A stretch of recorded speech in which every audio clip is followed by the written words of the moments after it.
Okay, everybody, welcome once again to Lunch Therapy. I don't wanna make my bed. I don't wanna get a job. I just wanna live with my parents. I just wanna live with my parents.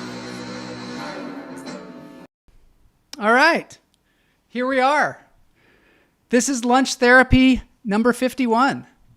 Yeah, it feels good. And this is the episode called What Do I Do If No One Thinks I'm Cool? I don't know why it's called that, but that's what it's called. And we're going to address that a little bit here, perhaps, in this video.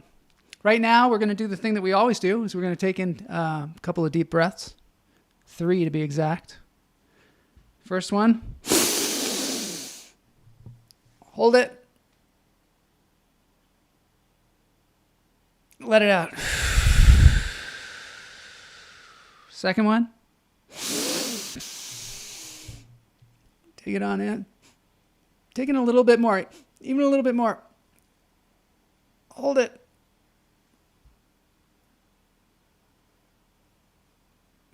Let it out. I hope you're enjoying my shirt today. I put it on just for you. And we're going to take in another breath. We're going to hold it. And we're going to let it out.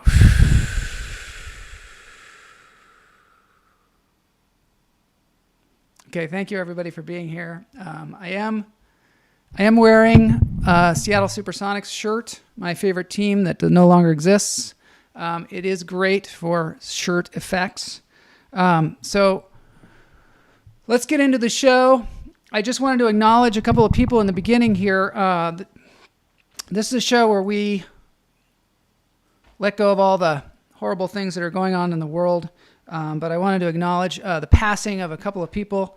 One is Lynn Shelton, director from Seattle. I think we probably crossed paths at some place. I didn't know her, but we started out at the drama school in the University of Washington way back in the day.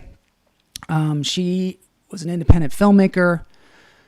She made some great films on her own, Your Sister's Sister and Hump Day. And she also recently has been directing a lot of television. She's been working with her partner, Mark Maron, a lot too. I know he's devastated, but she was just a beacon of light to a lot of people and somebody that really took the initiative to do things on her own when maybe she didn't feel like she had the whole industry at her back, helping her. So she made independent films, low budget, super funny, super poignant, very personal. And so I wanted to just acknowledge her passing very unexpectedly. Nobody knew that was coming. And then also my friend's dad, his name Redmond Gleason. He was just a mainstay of Hollywood, in the Hollywood acting community.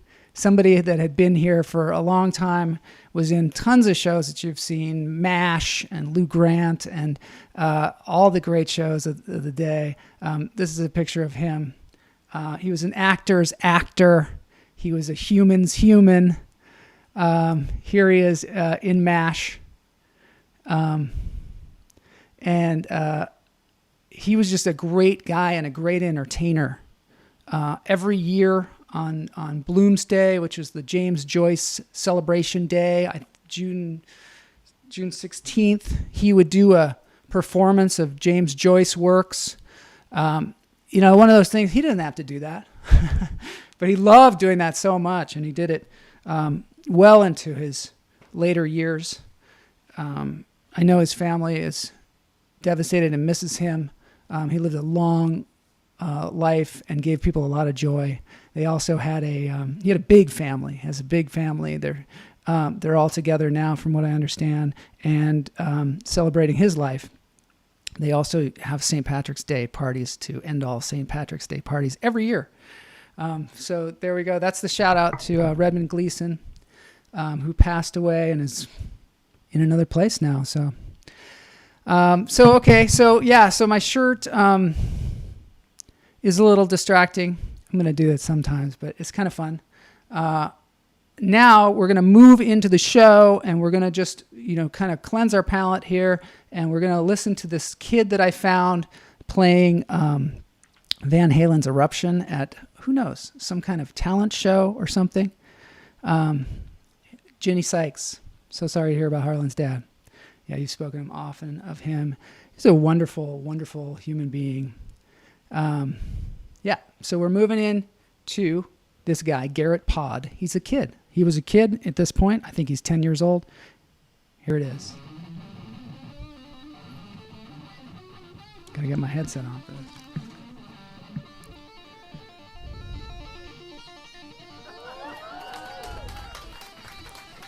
I love it. These kids that are out there are just incredible. I don't know. This guy could be a teenager. He could be 20 now, for all I know. But super cool. Super cool. I always love this solo, too, in the song Eruption by Van Halen. And this kid clearly does, too. Yeah. Yeah. And then everybody breaks into applause. Love it. The spirit of creation. Yes, Kamala Lopez. Rest in peace, Redmond Gleason. Legacy in the LA community. And we've got this person here in Twitch. Good to see you, T Model Revan. Please, subscribe in the Twitch world. We love it when we see Twitch people here. Okay, so now the next thing that I want to talk about. Yesterday we had an interview with Matt Kite, and Matt Kite obviously is one of my favorite people, and I'm sure one of yours too. If you saw that interview, if you haven't, go ahead and check it out. It's there. It's available. It's on the channel there. It's all over the place. But I wanted to, I had to edit the crap out of that thing because there was like an hour and 10 minutes of us jabbering on there, and also Zoom was giving us a hard time, so I had to really work on it. But anyway, I had to kill some darlings, and I don't know if you guys know that term, but it's basically when you got to cut stuff out, stuff that you love and stuff that you just it has to be there, but it can't be because it's not a part of the whole thing, or you have to cut something, you have to choose something. And that was a little discussion that we had about streaking that I wanted to bring back here. I'm just going to play a little clip, something that I cut out. It's Matt talking about a short fad that they got into, which was streaking. There was a brief period where I think this was in early college. Todd Baer, Dan Smith, John Townsend, me, somebody else, Trevor was probably there. We used to go streaking. And so one night we were like, let's go bug Kevin Sherman. Let's just go bug Kevin. Yeah. And so we all got outside his window. We all stripped down to just our underwear. We stripped down to our underwear, and we're just standing outside his window, and knock, knock, knock, knock. And Kevin opens up, hair sideways, eyes half asleep, just crinking. He's like, what the hell are you guys doing? Get out of here. My dad's going to kill me. Get out of here. That's that's hilarious. I got to ask him about that. That culture, the streaking culture needs to come back, I think. There it is. I got caught up because T Model Revan said, what do I do if no one thinks I'm cool? And Nell said, what do you do? Maybe he's asking me. Oh, he's asking T Model Revan. He says, I not give a rat's ass. Yes. So we're going to get to that. I love that. I love that you guys are having a conversation in the Twitch. I have never cared about being cool. Thank you, T Model Revan. So streaking. That is something that was very popular. I don't know, in the 70s or something like that. And people would just take off all their clothes and they run through something. Not something that I've ever done because I didn't even do that with them back then because I'm somewhat modest. But I think it's something that should come around again. And recently, when I remembered in that moment, there was a song back in the day called "The Streak." I don't know if you guys remember this in the chat room, but it was called, it was called "The Streak," and it was by this guy Ray Stevens. And I'm like going back into my head, like, how could I possibly remember what that was? And I remembered lyrics from it. There he goes, naked as a jaybird. Anyway, I found it. I'm going to play a little clip of it, and then I want to connect it here. Boogie that, boogie that. Boogie that, boogie that. Oh, yes, they call him the street.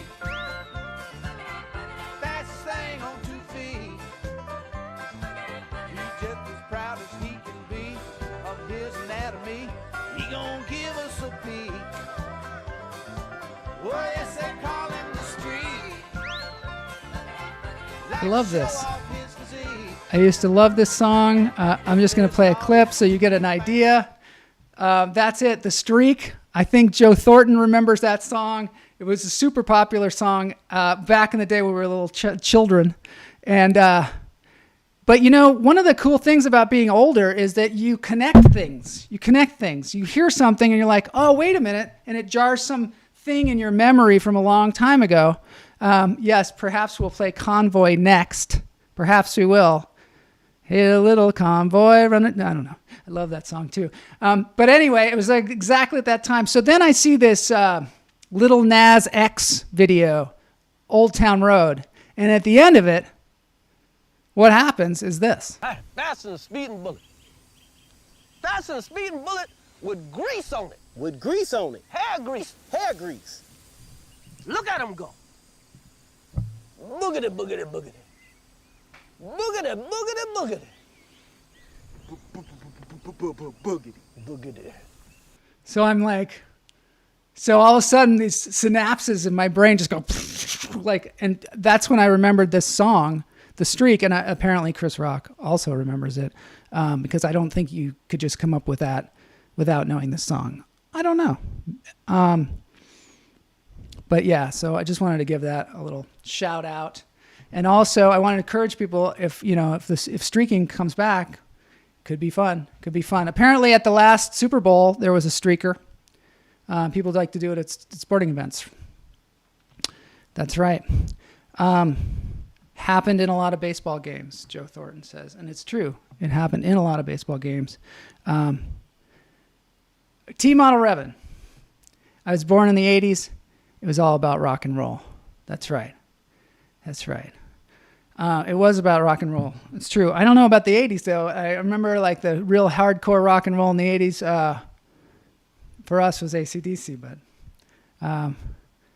when did it go away? When did streaking go away? We'll have to research that. We'll have to research streaking. So, yes, I loved what... right now you have to streak with a mask and gloves. It's true. That's true. I mean, imagine these people running around with their mask and gloves on, streaking. Is that still up to code? I don't know. So back to T Model Revan. I just want to go back to what you said, and it ties into what we were talking about Lynn Shelton. And, if everybody doesn't think you're cool, or you think that everybody doesn't think you're cool, it doesn't matter. Like you said, it doesn't matter. You just proceed. You proceed in doing what you're doing, and eventually people might catch up to you. Streaking in the quad. Todd Lee in college used to streak. Will Ferrell, old school. There was some good streaking in that too. It never died. I don't think it never died. Joe thinks it went away when disco happened. I don't know. I think that it goes right along with disco. But who knows? Who knows? So yeah, so essentially, if you don't think people think you're cool, first of all, you're probably wrong because you probably are cool. And second of all, doesn't matter. Does not matter. And it helps, if you have some, cool shirts and it helps you be cool. So yeah, so today I talk a lot on the show about serial killers. I don't talk a lot on the show about serial killers, but I have talked about serial killers because I have like a routine where I talk about them. And, serial killers are terrible. I don't advocate any of that. But it's kind of fun to talk about sometimes because it's so absurd. And recently, Lori Moan let me know about a serial killer that I had missed. Because my routine is all about serial killers from Washington State, Seattle serial killers, because there just were a lot of them when we were growing up. It was a very crowded field. There's a lot of streaking, a lot of serial killing. Maybe they were related. I don't know. Maybe they were streaking serial killers. Maybe. Were there any streaking serial killers? I don't know. Jay streaks while he mows the lawn. So could be. I mean, he's killing grass. Or chopping off the top of grass. But one of my favorite ones was this one, Linda Hazard. And I don't know if you guys have ever heard of Linda Hazard. She was one that we didn't really know about at the time. She was, because it was older. It was before, before Ted Bundy and before all those, the Green River Killer and stuff. This woman, and she was much sneakier. She was from Montana. Linda Hazard was, and she decided that she would come to Seattle because what had happened in Seattle, I don't know if you guys know about this, recently in Los Angeles, there was a big fire downtown, just boom, this huge explosion, and like firefighters, like 11 firefighters got blown back, and it was just a crazy, crazy thing, and it was because apparently there was like a pot store down there where somebody had taken a bunch of hemp oil and like lit it on fire, and then it blew up a bunch of stuff in there, and it just huge explosion. Well, back in like 1889 in Seattle, there was a similar thing where a guy had taken these balls of glue and put them in a heating pan to heat them up, and started a fire that he couldn't stop. And it just spread throughout Seattle, just really hot. Such a hot fire that buildings started melting before the fire even got to it. And at the time, Seattle was just like a lawless place. And, the writer Rudyard Kipling came to Seattle and looked at it after this devastating fire. And he said it looked like somebody had just flattened it, just a big black paw had flattened it. I don't know what the actual words were, but it was horrible. And you know who came to their rescue? Tacoma. Yeah, the city of Tacoma sent a train to try and help them out. But it was around this time, a little bit after, that this woman, Linda Hazard, who had a husband and kids in Montana, she said, I'm going to go to Seattle, and I'm just going to leave my kids and my husband. I'm just going to take off to Seattle because she thought, hey, this would be a good place for me to be a doctor. And the thing was, in Seattle at that time, you could be a practicing physician without any kind of a license. So it was a really good time to be a doctor in Seattle if you didn't want to go through all the bother of going to medical school. So she just shows up in Seattle. She starts working out of a hotel. She wrote this book. I got a picture of her. This is her, Linda Hazard. Her name wasn't Hazard until she married the second guy, and his name was Hazard. His name was like Sam Hazard or something. She's just a lady with a dog. Saw some glue heating opportunities in Seattle and just set out there, took up shop in this hotel, started treating people. And, one of the things about her, too, this is her book. She had a book. It was called Fasting for the Cure of Disease. And you know what? I think fasting might be a good way to cure disease. I don't know. I have not read the book. But her method was deadly. she actually started getting people to fast, but she would have them fast for like 40 days, and she would get really kind of sick people. And she was really smart in that she would get sick, rich people. Yeah. She wasn't just going out there to get just anybody. I guess she must have set her prices really high. I don't know if any of you have ever started a business before, but if you want to make money in business, a lot of times you have to set your prices kind of high. She must have set it high because she got all these people just really interested. And I think the book must have been really compelling because these rich people would come out to her, and she eventually built a huge house in like Olalla, Washington. I don't know if you guys have heard of that place, but it's like some place that sounds like it's made up. It's out in the woods. She built this giant house. It was called, I don't know, Torture Pines or something. No, it was called Wilderness Heights. Sounded, beautiful. Sounded like a beautiful thing, Wilderness Heights. And then she proceeded to just start starving people, which is great because, you could get people to pay a lot of money, and all you have to do is house them. You don't have to feed them. It seems like a terrific money-making proposition. And she would also give them enemas for like 3 hours. She would give these 3-hour enemas with gallons and gallons and gallons of water. And then she would massage the people rigorously, yelling things like, get out, get out, get out. And, it's weird how the brain works. Brainwashing is a very interesting thing because somehow these people really believed that she was curing them. And I don't know, maybe she cured some people, but they think maybe she killed 40 people this way. And then she would, while in their delirium, she would get them to like sign over their wills to her, or she would get them to pay exorbitant amounts of money. And then they would get skinnier and skinnier. This is one woman. This is kind of tragic. There's one of the women that just swore by it. This woman survived. She swore by it. Her sister, I think, died. Dorothea Williamson. And people were like, what are you doing? But this lady was so charismatic, apparently. I guess she was just real rough and tumble. But people believed her because they would take her to court for manslaughter, and there would be people testifying, just like really skinny, like people testifying about, how great her processes were. And I don't know if you guys know about Upton Sinclair, but Upton Sinclair wrote in his book, a Seattle man fasted for 40 days for stomach trouble. His stomach is troubling him no longer. He's dead.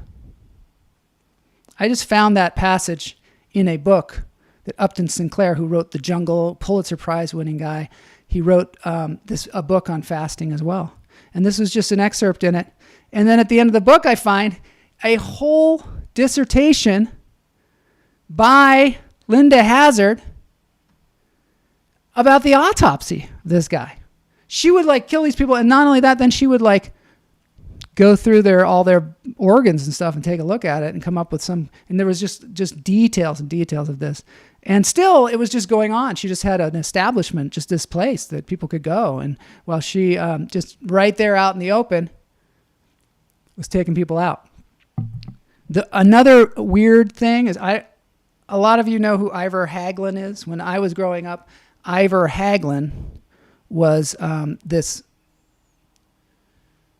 he was like an icon. He was one of those living legends, Ivor Hagelin, when we were growing up. He was like a guy in Seattle who just he was a funny guy. He played the guitar. Apparently what happened is he went to the University of Washington, and then he just started going around playing his guitar on the pier. And he started the Seattle Aquarium, just was like, I think people like fish. He started that. And then he thought, well, people seem like they're hungry and they're smelling all this fish.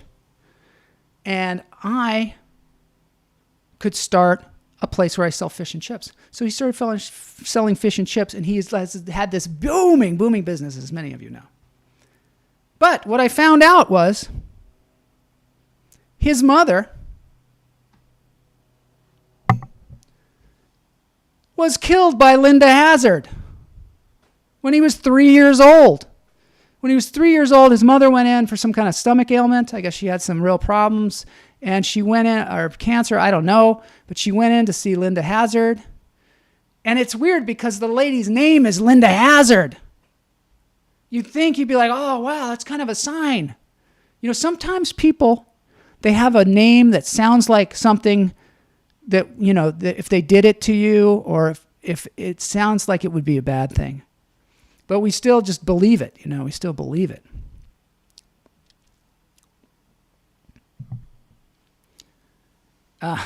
Friend from Holland, going back to the chat room here for a moment, just taking a little break here.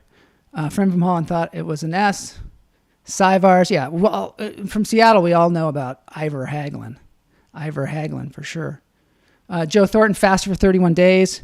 All I did was drink water, no food. Do your research. Exactly. So if you're going to do any fasting, you gotta make sure that you do it in a supervised way, and not with somebody named Hazard, I don't think.